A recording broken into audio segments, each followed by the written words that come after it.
श्रद्धा के ये पुष्प कछु चरण न धरे संभार। कृपा सिंधु गुरुदेव प्रभु कर लीजिए स्वीकार।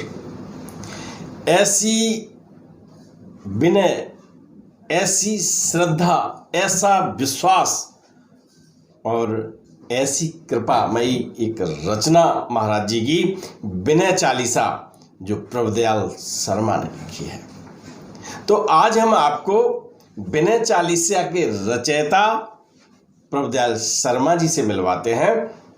उनका कैसे महाराज जी की तरफ झुकाव हुआ, वो कैसे भक्त की श्रेणी में आए और विनय चालीसा की रचना कैसे हुई, ये सब चीज़ थोड़े से विस्तार से बताते हैं। कई बार प्रसंग आए हैं, मैंने आपको बताया है, लेकिन आज विनय चालीसा को संदर्भित करते हुए ये अंक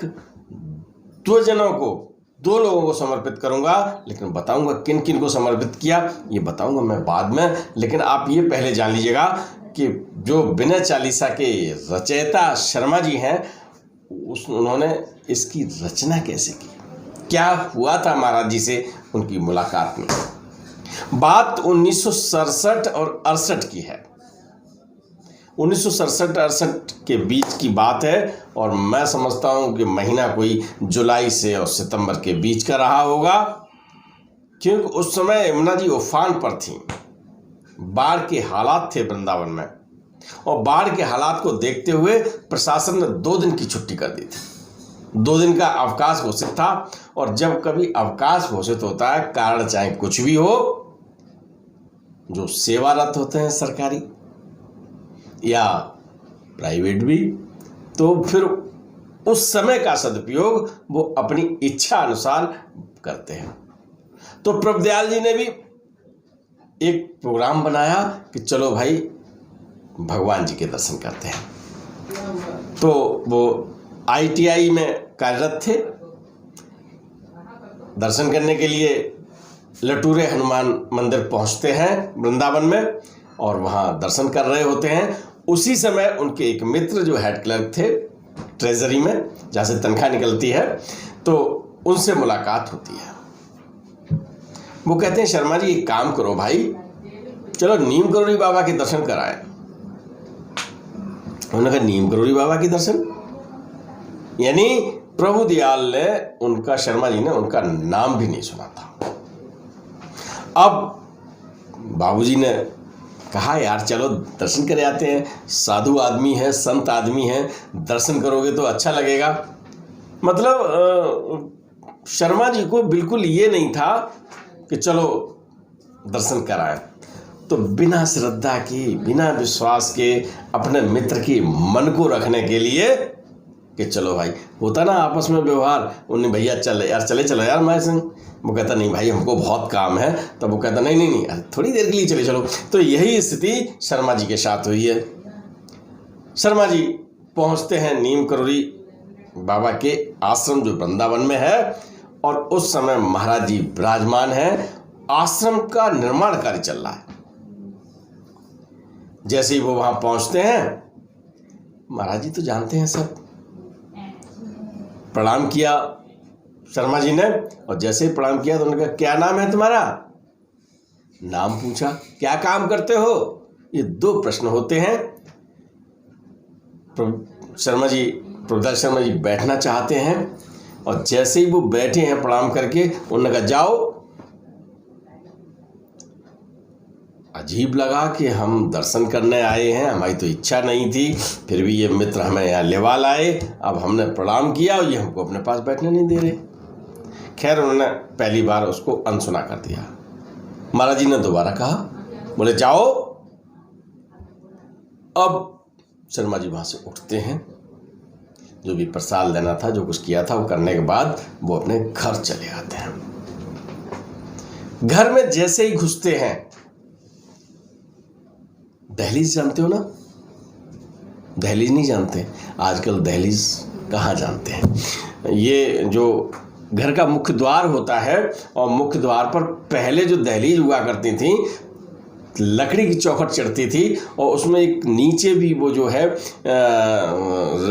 जो या कहिएगा आप कहेंगे स्पीड ब्रेकर, उसको उस तरह का वहाँ बनाया जाता था जिसको हम दहलीज कहते थे। आजकल नहीं देखने को मिलती। खैर, शर्मा जी के घर में वो दहलीज थी, या उन्होंने घर में यूँ समझ लीजिए कि प्रवेश द्वार से प्रवेश किया, वैसे ही उन्हें एक विद्युत जैसा झटका सा लगता है, एक अनुभूति होती है कि हम तो किसी ईश्वर से मिलके आए हैं, किसी बहुत बड़े संत से मिलके आए हैं। उन्हें ज्ञान पैदा होता है, और ऐसा ज्ञान पैदा होता है कि मन में उथल पुथल मच जाती है। अब होता क्या है कि उनकी रातों की नींद उड़ जाती है। 1 महीना हो गया है प्रभुदास शर्मा को नींद नहीं आ रही है। अब जब नींद नहीं आएगी तो क्या होगा भाई, शरीर स्वस्थ नहीं होगा, और वो तो फिर 1 महीना जो आदमी नहीं सोएगा वो मानसिक रूप से विक्षिप्त सा हो जाएगा। यही हालत शर्मा जी की हो गई। अंतो गत्वा उनका इलाज मेंटल हॉस्पिटल आगरा में कराना पड़ा। आगरा में इलाज चल रहा है, उसी समय उन्हें कुछ लिखने का मन होता है। मित्रों, एक बात बता दूं, जो कवि लोग होते हैं, जो लेखक लोग होते हैं, उनके से आप अगर ये कह दो कि आज एक बढ़िया सी कविता लिख दो और ये सब्जेक्ट है, तो बहुत मुश्किल काम है ये। अगर कोई कवि इस तरह से लिखता भी है तो वो नहीं लिख पाएगा जो उसमें लिख सकता है। लेकिन कभी कभी होता क्या है कि कभी उठा है, घर में लेटा हुआ है, शाम को आराम करने के लिए लेट गया, और 1 घंटे बाद उठता है, भड़बड़ा जाता है, पेंसिल ढूंढता है, कागज़ ढूंढता है, तुरंत लिखने बैठ जाता है, क्योंकि पता नहीं ये क्या होता है। ये माँ सरस्वती की कृपा होती है, और फिर वो लिखता है, और जो उस समय लिखता है निश्चित रूप से वो हृदय को स्पर्श कर जाता है, चाहे वो गद्य में हो और चाहे पद्य में हो। मैं कई लोगों के अनुभव बता रहा हूँ, साहित्यकार कवियों से जो परिचय है उनके द्वारा। और धर्मदृष्टि में कभी कभी मैं भी लिखता हूँ तो मुझे भी कभी कभी ऐसा ही अनुभव होता है। हाँ, तो मित्रों, ऐसा ही अनुभव शर्मा जी को हो रहा है, और शर्मा जी कलम और कागज़ लिख के शुरू हो जाते हैं, और सबसे पहले यही लिखते हैं कि मैं हूँ बुद्धि मलिन अति है, श्रद्धा भक्ति विहीन। मैंने पहले दोहा एक सुना दिया है, तो एक अंतिम जो श्रद्धा के यह पुष्प कछु है ना, तो ये मैंने आपको शुरुआत का और एंड का सुनाया। बीच में पूरा विनय चालीसा है, धर्मदृष्टि के प्रथम अंक में प्रकाशित भी है। आप चाहें तो विनय चालीसा को इस तरह से प्राप्त कर सकते हैं। महाराज जी की बहुत अच्छी स्तुति है, जय जय नीम करोरी बाबा, इस तरह से उन्होंने फिर शुरुआत की है, और बहुत अच्छा, मतलब पूरा वर्णन बहुत अच्छा है। अब उस कालजयी रचना है, जिस तरह से गोस्वामी तुलसीदास ने हनुमान चालीसा लिखा है, बिल्कुल वही आप, मैं अगर उसको तुलनात्मक आपको बताऊं तो बिल्कुल वही बात है जो हनुमान चालीसा में है, विनय चालीसा में है नीम करोली बाबा के बारे में। आप जब पढ़ेंगे तो बहुत अच्छा लगेगा। तो मित्रों, हुआ क्या फिर, शर्मा जी ने विनय चालीसा लिख ली है, बार बार पढ़ते हैं और बहुत अच्छी लगती है। आप पढ़ेंगे तो आपको भी अच्छी लगेगी, और जिन्होंने पढ़ा है वो उसका टेस्ट जानते हैं।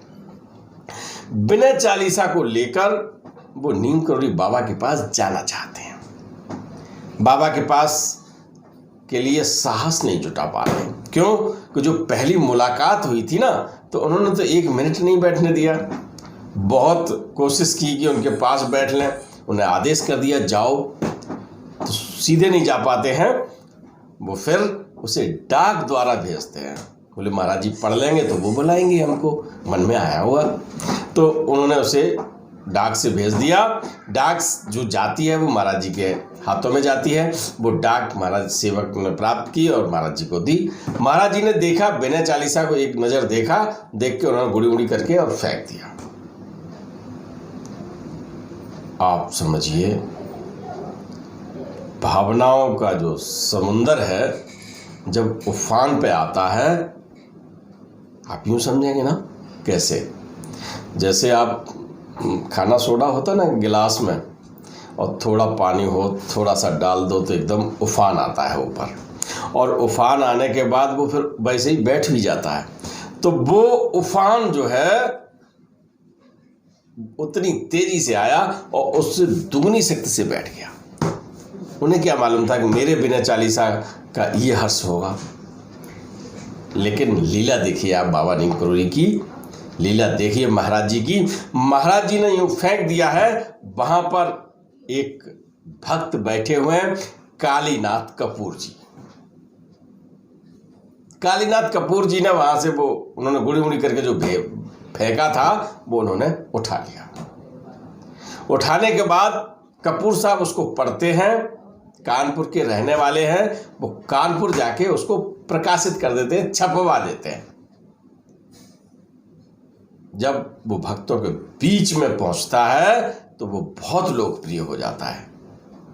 ये भी महाराज जी की कृपा थी, क्योंकि अगर महाराज जी नहीं चाहते न कपूर साहब उठाते और वो कागज का टुकड़ा गल के फिक जाता। इतनी महत्वपूर्ण कृति हम लोगों के बीच में नहीं होती।